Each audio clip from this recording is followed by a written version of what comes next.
안녕하십니까. 2020년 12월 16일 새벽 모의팩트 시작하겠습니다. 오늘 새벽 법무부 검사징계위원회가 윤석열 검찰총장에 대해서 직무정지 2개월 결정을 내렸습니다. 그건 이미 제가 말씀을 드렸고요. 자, 이 결정을 내리자마자 평검사들의 동향, 검찰 조직 내의 동향이 어떠냐 하는 건 아마 지금 여권도 굉장히 주시하고 있는 대목일 것이다. 저는 이렇게 생각을 합니다. 근데 첫 번째로 연수원 38기죠. 윤 총장이 23기니까 15기 수 아래군요. 김경목 수원지검 검사가 검찰 내부망인 2프로스에 글을 올렸습니다. 법무부 장관께서 들어주실 생각이 없으신 듯하여 검찰을 포함한 국가공무원의 최고 인사권자이자 국가행정권의 최고 책임자께 여쭙고 간청드리고 싶은 게 있다. 이 같은 절차와 이와 같은 사유로 검찰총장을 징계하는 것이 약속하셨던 한 번도 경험해보지 못한 나라의 일환인지요? 이렇게 질문을 하고요. 이번 사례가 대한민국 사법 역사에 큰 오점을 남기는 건 아닌지 숙고해 주시길 간청드린다. 이렇게 얘기를 했는데, 자, 이 내용을 뜯어보면 여기에 한 번도 경험해보지 못한 나라, 이런 표현은요, 문재인 대통령에 대한 사실상의 항명성 발언입니다. 무슨 얘기냐면 문 대통령이 여기에 동의하지 않겠죠, 물론. 그런데도 이걸 끄집어냈다는 것은 나는 이런 사태에 대해서 내가 도저히 납득이 안 된다 하는 거를 공개적으로 표명한 사람이고, 여기에 대해서 많은 검사들이 지금 동조 댓글을 달고 있다고 합니다. 그러면 언제 때 생각나시죠? 바로 윤석열 검찰총장에 대해서 직무정지를 할 때, 이때 정말 99%의 검사들이 윤 총장의 직무정지가 부당하다고 얘기를 하고 있었고, 그때 총장 직무대행을 하고 있었던 조남관 대검 차장검사도 장관님께서 한 발 물러나 주십시오 라는 얘기를 해서 또 추 장관한테 찍히는 이런 일도 벌어졌습니다. 그러다 보니까 자, 그 직무정지보다 훨씬 더한 사태, 징계를 했습니다. 근데 문제는 검사들은요, 무슨 혐의가 있으면 이 혐의가 정말 사실관계에 의해서 뒷받침되느냐 안 되느냐 하는 거를 가려내는 역할을 하는 게 검사의 첫 번째 임무죠. 그러니까 징계 사유라고 추미애 장관이 얘기했던 6가지가 있습니다. 제가 썸네일에다 이렇게 표시를 해드렸는데, 그 6가지에 대해서 추미애 장관은 중대한 비위 혐의를 발견했다고 했습니다. 그러면 그 중대한 비위 혐의가 한두 가지도 아니고 6가지라면은 당연히 해임 또는 면직이 돼야 되는 거 아닌가요? 그런데 겨우 정직 2개월 이렇게 나왔습니다. 이 난리를 피우기 위해서 그렇게 싸웠는가, 공격했는가 하는 관점에서 본다고 한다면 많은 검사들이 고개를 갸우뚱하게 봤을 거 없을 것이고, 또 갸우뚱하면서 더욱더 의문이 생기는 거는, 아니 그 4가지라는, 실질적으로 3가지입니다.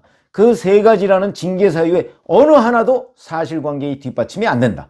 그걸 검사들은 누구보다도 잘 알고 있습니다. 저 사건 같으면 내가 과연 기소를 할 수 있을 것인가? 이런 부분을 검사들은 누구보다 잘 알죠.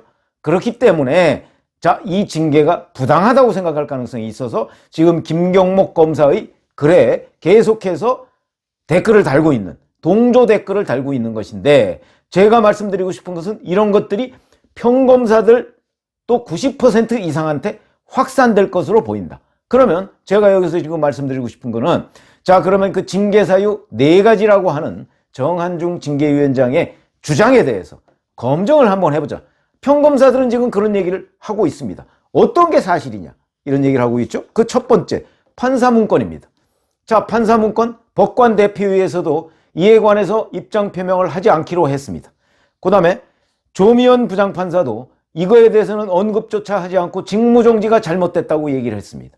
만약에 판사문건이 추미애 장관이 규정했듯이 정말 판사 사찰 문건이라면, 그러면 판사 대표회의에서도 이걸 반드시 문제를 삼았을 것이고요. 문제 3자는 제주지법의 장창국인가요? 그 부장판사 의견에 많은 판사들이 동의를 했을 것입니다. 그런데 동의한 사람 얼마 없었습니다. 그런 걸 보면 판사들이, 그리고 경향신문에서 한번 판사들의 코멘트를 딴 적이 있는데, 그 코멘트에도 보면 적절해 보이진 않지만 그렇다고 해서 기소할 만한 일은 아니다, 이런 판사들의 의견이 다수였습니다.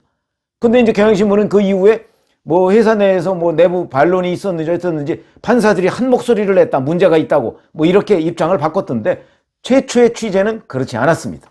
그런 걸 본다면 판사들도 이 문건을, 물론 판사마다 좀 다르겠습니다만, 판사의 압도적 다수는, 그 당시에 80대 20 정도 됐었죠. 압도적 다수는 이 문건 자체가 사찰이라고 얘기하기에는 허접하다, 이런 뜻을 가지고, 이런 의사를 가지고 있는 것으로 보입니다. 자, 그렇다면 이게 어떻게 검찰 내에서 징계 사유가 되느냐, 이런 반론을 검사들은 당연히 하고, 특히 이정화 검사 같은 경우 이걸 그 법률 검토를 했다는 거 아니겠습니까? 법무부 박은정 감찰 담당관실 밑에서 법률 검토를 했을 때 이건 문제가 되지 않는다, 이렇게 했는데 그걸 기록에서 삭제하라, 이런 압력을 받았다, 이렇게 폭로한 적까지 있기 때문에 검사들 입장에서 본다면 정말 이거는 문제가 안 되는 일이다. 그렇기 때문에 문제가 안 되는 일을 가지고 문제를 삼아서 총장을 직무정지했다, 부당하다고 당연히 여길 수 있겠죠. 그래서 아마 가만히 있지 않을 것이다 하는 부분이 이미 지금 뭐 댓글에서 전 드러나고 있다고 보고요. 또 하나가 이제 채널A 사건 관련인데, 감찰 방해건이 있습니다. 자, 이거는 대검 감찰부에서 감찰을 한다고 하니까 이것을 윤석열 검찰총장이 그거는 감찰부에서 할 사항이 아니고 인권부에 배정하자 이랬는데, 그거를 추미애 장관은 감찰 방해라고 주장을 한 겁니다. 자, 이게 총장의 어디에 배당을 하느냐는 건 총장의 권한이죠. 법무부 장관의 권한이 아닙니다.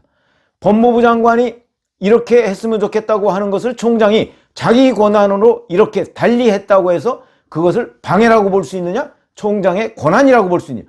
총장의 권한이죠. 이건 검사들이 누구보다도 잘할 것입니다.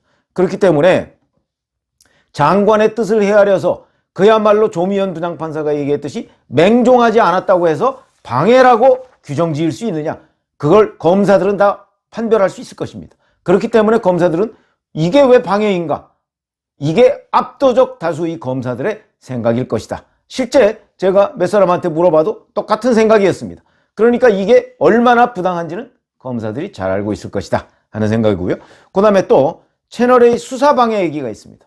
잘 생각해 보시면 채널A 수사는 처음에 검언유착 수사라고 해서, 검언유착이라고 추미애 장관이 먼저 국회에서도 단정을 한 적이 있습니다. 그리고 거기에 수많은 증거가 있다고 했습니다. 단 하나의 증거라도 내놓은 거 있습니까? 그 증거라는 것이 2월 달에 이동재 채널A 기자와 한동훈 검사장 간에 직접 만나서 했다는 녹취록이었습니다. 그 녹취록 처음부터 끝까지 살펴보면 이거는 두 사람이 유착을 했다는 거라기보다는 채널A 이동재 기자가 취재를 해서 계속 한동훈 검사장을 뭔가 자기 쪽으로 이끌려고 했는데 한동훈 검사장이 넘어가지 않았습니다. 그러니까 이건 유착이 아니고 거의 이별의 증거가 됐습니다. 이런 증거가 되고 있는데 이걸 유착의 증거라고 했는데 그 외에 어떤 뒷받침이, 사실관계가 뒷받침이 됩니까? 그렇기 때문에 이것은 오히려 검언유착이 아니고 권언유착, 그러니까 MBC와 검찰 내의 이성윤 사단이라고 하는 사람들의 어떤 유착관계에 의해서 이 문제가 불거진 것 아니냐 하는 의혹이 생겼고요. 이 문제는 오히려 지금까지도 그 검언유착 사건은 제대로 입증된 게 단 하나도 없고, 그러다 보니까 수사심의위원회에서도 그거 기소도 하지 말고 수사도 하지 말라 이러는데 받아들이지 않았죠. 그러면 결국은 추미애 사단에 의해서 뭔가 조작을 하려고 하다가 미수에 그친 사건입니다. 그런데 이것을 오히려 윤 총장한테 뒤집어 씌워서 수사를 방해했다, 이 얼마나 어불성설인가 하는 것도 검사들이 잘 알 것이다 하는 관점에서 본다면 저는 가만히 있지 않을 것이고 가만히 있어서도 안 된다, 이렇게 생각을 합니다. 그중에 또 한동훈 검사장과 윤석열 검찰총장 부부가 뭐 전화로 그 즈음에서 통화를 자주 했다. 아니, 통화를 자주 했다는 것이 왜 감쌌다는 내지는 수사 방해의 증거가 됩니까? 그 내용 하나도 모르지 않습니까? 하나도 모르면서 어떻게 그게 방해의 증거가 될 수 있다고 생각하는 것인지, 그 부분은 검사들이, 한동훈 검사장과 윤석열 검찰총장이 친하다는 사실은 천하가 다 아는 사실이고 본인들도 부인하지 않습니다. 그러나 징계가 되려면 친하다는 거 가지고 징계하는 건 곤란한 거 아니겠습니까? 감쌌다 내지는 수사를 방해했다는 거 가지고 징계를 해야 되는 것이죠. 그 증거는 아무것도 없습니다. 그건 검사들이 누구보다 잘 알 것이다. 그렇기 때문에 이것도 결국은 누명을 뒤집어 씌운 것이다 라고 얘기를 할 수가 있고, 근데 채널A 감찰 방해와 수사 방해는 사실상 추미애 장관이 규정했던 6가지 사유의 한 가지에 불과합니다. 근데 이거를 정한중 경계위원장은 두 가지인 것처럼 얘기했습니다. 그래서 네 가지의 사항에 대해서 우리가 징계를 하기로 했다 얘기하는데 실질적으로 세 가지입니다. 그 다음에 또 하나 징계 사유가 정치적 중립 등 위신 손상 이런 식으로 얘기했습니다. 자, 정치적 중립을 위반한다고 하는 근거가 10월 22일 대검 국정감사 발언입니다. 제가 몇 차례 말씀을 드렸지만 그 국정감사 발언에서 총장 퇴임 후에 무엇을 한 것인가 이런 거에 관한 질문을 받고 나는 이 사회로부터 혜택을 많이 받은 사람이니까 총장이 끝난 뒤에는 그 혜택을 어떻게 돌려주어서 국민들한테 봉사를 할 수 있을 것인가를 천천히 생각해 보겠다. 이렇게 얘기를 했습니다. 자, 거기에 정치도 포함되느냐? 이런 국민의힘 의원의 질문에 대해서 그걸 어떻게 지금 말씀드릴 수 있느냐? 이렇게 얘기한 게 다입니다. 이게 왜 정치적 중립을 위반한 것이죠? 그게 왜 정치적 중립을 위반한? 정치를 언제 한다고 했습니까? 안 한다고도 안 했지만 한다고도 안 했습니다. 그거를 가지고 저거 정치한다는 시사 아니야? 라고 판단을 해서 중립의무 위반이다 이렇게 얘기하는 것은 말을 한 사람의 책임이라기보다는 그거를 자꾸 정치를 한다는 식으로 생각하고 규정하는 사람들의 책임이 더 큰 거죠. 그러다 보니까 이게 어떻게 징계 사유가 되느냐. 이거는 검사들뿐만 아니고 일반 사람들이 상식적으로 봐도 이건 얘기가 안 되는 것이다. 만약에 그때 정말 저는 현재로서 정치할 생각이 조금도 없습니다 라고 얘기하면 그럼 이번 징계사유에서 뺐을까? 이렇게 생각한다면 그 당시의 윤석열 검찰총장 발언이 과연 그게 중립의무를 위반했다고 할 수 있는 것이냐. 정치를 앞으로 할 것이다 라고 했다면 혹시 모르지만 안 할 것이라고 선언을 안 했다는 그것 가지고 중립의무를 위반했다? 이거는 어불성설이죠. 그런 점에서 본다면 제가 말씀드렸죠. 요 세 가지, 저는 세 가지라고 봅니다. 징계사유라는 것이. 그 세 가지에 대해서 검사들은 이게 징계는커녕 사실관계로서 전혀 뒷받침이 안 되는 내용을 가지고 정직 결정을 내렸다 하는 것을 누구보다 잘 알 테니까 평검사들이 제2의 검난을 일으킬 가능성이 매우 높다. 저는 이렇게 분석을 하고 있습니다. 자, 그 다음에 불문에 붙이기로 한 두 가지. 중앙일보 사주와 교류했다. 그 다음에 감찰 방해. 이 부분은 자기네들도 머쓱한지 뺐더군요. 중앙일보 사주, 홍석현 사주와 교류했다는 건요. 교류가 아니고요. 그건 여럿이 모이는 자리에서 홍석현 사주를 만났다는 거 아닙니까? 여럿이 모이는 자리에서 무슨 그렇게 어마어마한 뒷거래를 할 수가 있었겠습니까? 여럿이 모였는데. 처음부터 얘기가 안 되는 것이죠. 근데 이걸 가지고 마치 무슨 엄청난 중대한 비리 혐의라고 추미애 장관이 규정을 했는데 근거를 있으면 근거를 내놓고 정말 그 근거가 명확하다고 한다면 해임을 시켜야 되는 것이죠. 그 다음에 감찰방해 이거는 그 경위를 잘 아시지 않습니까? 다짜고짜로 사유도 안 알려주고 대면 감찰을 하러 갔다가 퇴짜를 맞은 거였고 그 당시에 퇴짜를 한 이유가 일단 서면으로 나한테 질문지를 보내면 충실히 답변을 해주겠다 이렇게 얘기했던 거 아니겠습니까? 그 결국 안 보내고 직무정지했던 거죠. 그 과정을 검사들이 누구나 잘 알기 때문에 말이 안 된다는 것 또한 평검사들도 잘 알 수 있을 것이다 라고 생각을 하고 그 다음에 무혐의 부분이 대면 감찰 불응 이런 부분이 있습니다. 자, 이거는 감찰을 아예 안 받겠다는 것이 아니고 관행적으로 해왔던 대로 감찰을 해달라 하는 거 아니겠습니까?